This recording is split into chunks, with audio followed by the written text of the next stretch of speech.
முதலமைச்சர் எது பண்ணாலும் சரியாத்தான் பண்ணுவார், நேர்மையாத்தான் பண்ணுவார். ஏன்னா அவர் கரெக்டான ஆள் அப்படின்னு முதலமைச்சருக்கு சப்போர்ட் பண்ணி பேசியிருக்காரு ஒருத்தர்.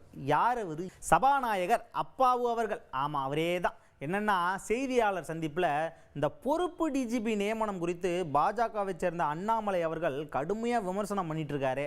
இதை நீங்கள் எப்படி பார்க்குறீங்க அப்படின்னு கேட்டதுக்கு, அதாவது நம்ம தமிழக அரசு விதிகளுக்கு புறம்பட்டோ அரசியலமைப்பு சட்டங்கள் இந்த மாதிரியான சட்டத்திட்டங்களுக்கு புறம்பட்டு எந்த செயலியுமே செய்யாது, நேர்மையாக தான் செயல்படும். விதி என்னவோ அதைத்தான் ஃபாலோ பண்ணுவாங்க. நம்ம முதலமைச்சர் கூட அப்படி தான், நேர்மையான ஆள். அவர் நேர்மையை தவிர வேறு எதையும் கடைபிடிக்க மாட்டார், சரியாக தான் செய்வார் அப்படின்னு தமிழக அரசுக்கும் முதலமைச்சருக்கும் சப்போர்ட் பண்ணி பேசியிருக்காரு சபாநாயகர் அப்பாவு அவர்கள்.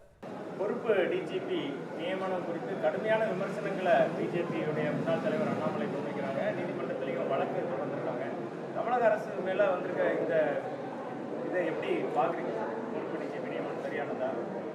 தமிழக அரசை பொறுத்தளவில் எந்த நியமனங்களாக இருந்தாலும் விதிக்கு புறம்பாகவோ அல்லது சட்டத்துக்கு புறம்பாகவோ ஒருபோதும் செயல்பட மாட்டார்கள். இது போன்ற பணி அமர்த்துவதில் சரியான முடிவு தான் நம்முடைய மாண்புமிகு முதல்வர் எடுத்திருக்காங்க.